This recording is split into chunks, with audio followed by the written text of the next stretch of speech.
Hello दोस्तों, मैं आप सब लोगों का अपने इस एजुकेशनल चैनल पे हार्दिक अभिनंदन करता हूँ। फ्रेंड्स, आज के इस वीडियो में हम लोग बात करने वाले हैं 67वीं बीपीएससी के सिलेबस के बारे में। जी हाँ फ्रेंड्स, आज हम लोग इस वीडियो में कंप्लीट डिस्कशन करने वाले हैं 67वीं बीपीएससी के प्रीलिम्स का सिलेबस, मेंस का सिलेबस और इसके इंटरव्यू का सिलेबस। जैसा कि आप सब देख सकते हैं, नीचे मैंने एक लाइन लिख दिया है, बीपीएससी का नया सिलेबस हुआ जारी। तो जी हाँ दोस्तों, मैं आप लोगों के सामने अपडेटेड सिलेबस लेकर के आया हूँ। तो आप लोग अगर 67वीं बीपीएससी का एग्ज़ाम देना चाहते हैं या फ्यूचर में बीपीएससी एग्ज़ाम देना चाहते हैं तो इस वीडियो को ज़रूर देखें। तो फ्रेंड्स, सबसे पहले अगर आप बीपीएससी के सिलेबस को मैंने ऑलरेडी डाउनलोड करने का प्रोसेस बता रखा है इसके ऑफिशियल वेबसाइट से, जिसका लिंक आपको या जो वीडियो के आई बटन में आपको प्रोवाइड करवा दिया जाएगा। तो सबसे पहले देखते हैं इसके प्रीलिम्स के सिलेबस को।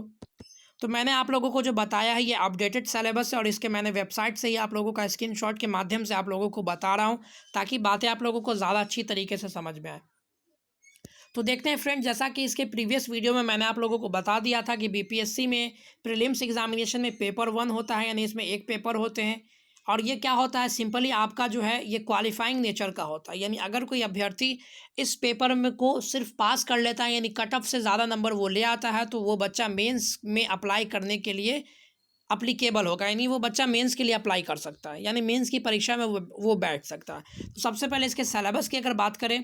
तो फ्रेंड्स, इसका सिलेबस जो है यहाँ पर आप देख सकते हैं। इस पत्र में ज्ञान विज्ञान के निम्नलिखित क्षेत्रों से संबंधित प्रश्न होंगे, देख सकते हैं। सामान्य विज्ञान की अगर हम लोग बात करें, राष्ट्रीय तथा सामान्य विज्ञान,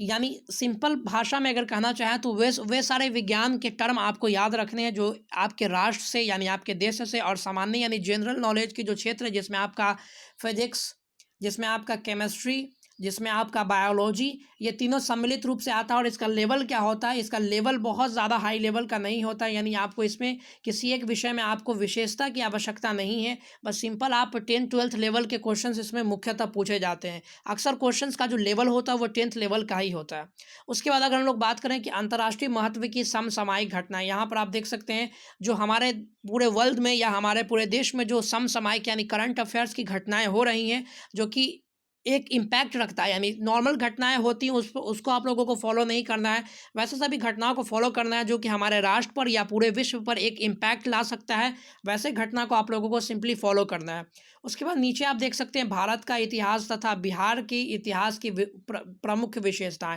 यानी आपको सिंपली अगर कहा जाए एक शब्द में तो आपको भारत के इतिहास को पढ़ना है और भारत के इतिहास में बिहार का क्या योगदान है। सिंपल शब्दों में अगर कहें, सिंपल भाषा में अगर कहना चाहे तो हमारे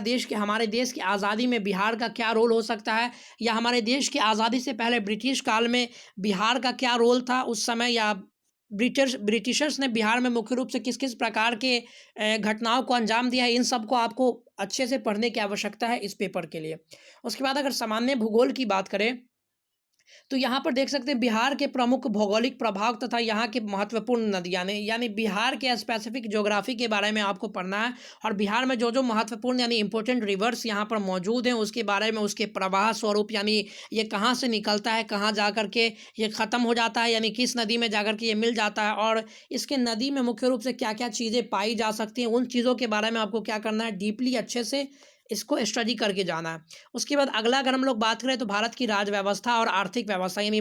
भारत की जो है पॉलिटिकल सिस्टम कैसा है, भारत का पॉलिटिकल सिस्टम कैसा है, भारत का इकोनॉमिकल सिस्टम कैसा है, और आज़ादी के पश्चात बिहार की अर्थव्यवस्था में प्रमुख परिवर्तन। फ्रेंड्स, एक बात ध्यान रखिए कि कोई भी स्टेट पीसीएस जो एग्ज़ाम होता है वो आपके स्टेट के स्पेसिफिक नॉलेज पे ही निर्भर करता है। तो आप बिहार के बारे में जितनी अधिक से अधिक जानकारी, चाहे वो किसी भी क्षेत्र में हो, चाहे वो आर्थिक क्षेत्र में हो, चाहे वो भौगोलिक क्षेत्र में हो, चाहे वो किसी भी क्षेत्र में हो, उसके बारे में अगर हासिल कर लेते हैं तो आपके लिए बहुत ज़्यादा लाभप्रद होने वाला है। तो देख सकते हैं उसके बाद भारत का राष्ट्रीय आंदोलन तथा इसमें बिहार का योगदान। देखिए, जैसा कि मैंने अभी पहले बताया, भारत में जितने भी नेशनल मूवमेंट्स हुए हैं उसमें बिहार का क्या रोल है, जिसमें आपका चंपारण सत्याग्रह से रिलेटेड सवाल आपको पूछा जा सकता है, या और भी बहुत सारे ऐसे चीज़ यहाँ पर आपको देखने को मिलते हैं जो कि बिहार से ही शुरू हुए थे। तो इसको आप लोग ज़रूर अच्छे से पढ़ के जाएँ, ये आपके प्रीलिम्स का सिलेबस है। उसके नीचे अगर हम लोग बात करें सामान्य मानसिक योग्यता को जांचने वाले प्रश्न, तो यहाँ पर देख लीजिए फ्रेंड्स, इस पूरे इसमें जो अगर इसका ये इतना जो लिखा हुआ है इसका अगर सार कहना चाहे तो आपको क्या करना है, बिहार के स्पेसिफिक नॉलेजेस को आप लोग को गेन करना है। यानी बिहार से रिलेटेड जो भी महत्वपूर्ण बातें हैं, चाहे वो आर्थिक क्षेत्र से हो, चाहे वो राजनीतिक क्षेत्र से हो, चाहे वो ऐतिहासिक क्षेत्र से हो, चाहे वो भौगोलिक क्षेत्र से हो, किसी भी क्षेत्र से हो, लेकिन वो बिहार से संबंधित किसी न किसी तरीके से है, तो उसको आपको क्या करना है, अच्छे से उसको जानकारी लेकर के जाना। जैसे देखिए, भारत तथा बिहार का भूगोल से संबंधित प्रश्न आपको यहाँ पर मिल सकते हैं। बिहार की कृषि से संबंधित आपको सवाल यहाँ पर पूछने को मिल सकते हैं, तो इसको आप लोग अवश्य ही पढ़ के जाएं। तो ये था आपका प्रीलिम्स का सिलेबस मोटे तौर पर अगर कहें तो। और इसमें आपका क्या होता है कि सिंपली इसमें आपके मानसिक योग्यता को जांचने के लिए कुछ ऐसे क्वेश्चंस इसमें पूछे जाते हैं जो आपका सिंपली रीजनिंग आप इसको कह सकते हैं, उससे रिलेटेड सवाल भी यहाँ पर आपको देखने को मिलते हैं, जो आपके मानसिक योग्यता को यानी आपकी मेंटल एबिलिटी को वो जाँचता है। उसके बाद अगर हम लोग मेन्स की सिलेबस की बात करें तो फ्रेंड, जैसा कि मैंने आप लोगों को बताया था कि मेन्स में मुख्य रूप से 4 पेपर होते हैं, पेपर 1, पेपर 2, पेपर 3 और पेपर 4। तो पेपर 1 में जो मुख्य रूप से होता है वो आपका सामान्य हिंदी को लिया जाता है, लेकिन इसका मार्क्स जो है आपके कट ऑफ को निर्धारित करने में नहीं जोड़ा जाता है। जैसा आपके प्रीलिम्स के नंबर को आपके कट ऑफ के निर्धारण में नहीं जोड़ा जाता है, ठीक उसी प्रकार आपके मेंस के पेपर 1 को भी कट ऑफ के निर्धारण में नहीं जोड़ा जाता है। ये सिर्फ क्वालिफाइंग नेचर का होता है। बस इसमें अगर आप 30% मार्क्स ले आते हैं तो आप क्वालिफाई हो जाएंगे।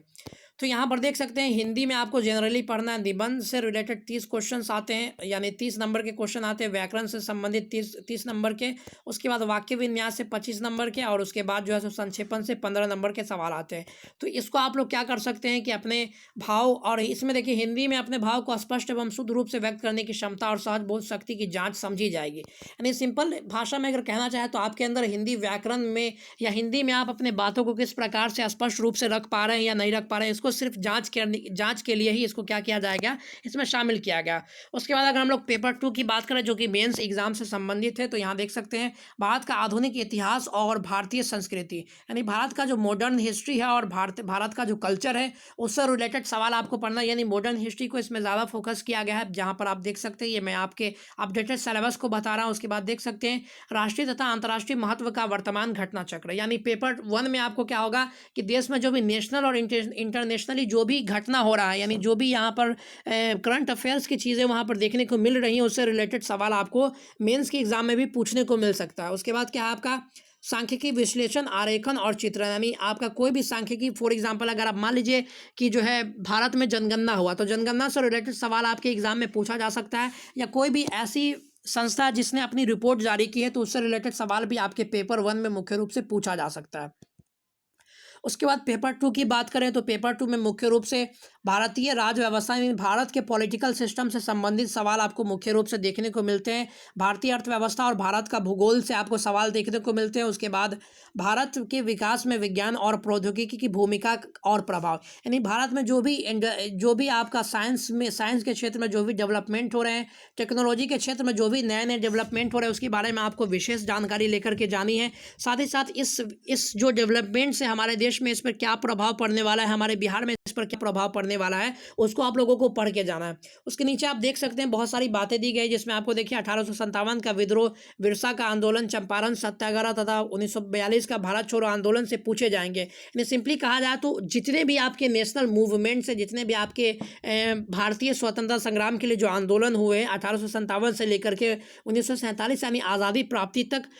उसको जो है आपको क्या करना है, अच्छे से पढ़ के जाना है, और वैसे टॉपिक पे ज़्यादा फोकस करना है जो कि बिहार से आपका संबंधित हो जाता है। उसके बाद भारतीय राज्य व्यवस्था से संबंधित वैसे चीज़ों के बारे में आपको ज़्यादा चर्चा किया जाएगा जो आपके बिहार से संबंधित है, जैसा कि आप इस पूरे टर्म को पढ़ के समझ सकते हैं। तो यानी यहाँ पर आपके जो सिंपल भाषा में, अगर मैं कई बार वीडियो में इस चीज़ को रिपीट कर चुका हूँ कि आपको बिहार के बारे में जितना ज़्यादा से ज़्यादा जानकारी आप इकट्ठी कर सकते हैं, चाहे वो किसी भी क्षेत्र से जुड़ा हुआ है, तो उसको जरूर इकट्ठा करें, और तब जाकर के आप अपना सिलेक्शन जो है बीपीएससी में करवा सकते हैं। उसके बाद हम अपने पेपर 4 की अगर बात करें, जिसको हम लोग ऐच्छिक विषय भी बोलते हैं, तो फ्रेंड्स यहाँ पर ऐच्छिक विषय देख सकते हैं 37 विषय है, जिसमें से आप किसी एक विषय का चुनाव करके उसके हिसाब से अपना प्रिपरेशन करते हैं। फ्रेंड्स इसको अगर मैं बताने बैठूँ तो वीडियो बहुत लंबा हो जाएगा, तो वीडियो के आई बटन से आप देख सकते हैं कि इसको किस प्रकार से डाउनलोड करके आप समझ सकते हैं। और रही बात इंटरव्यू के सिलेबस की, तो इंटरव्यू का सिलेबस अगर हम बोला जाए तो देखिए फ्रेंड्स, आयोग की तरफ से चाहे वो बीपीएससी हो या यूपीएससी हो या कोई भी ऐसी संस्था जहाँ इंटरव्यू होता है, तो उसमें इंटरव्यू का कोई स्पेसिफिक सिलेबस प्रोवाइड नहीं करवाया जाता है।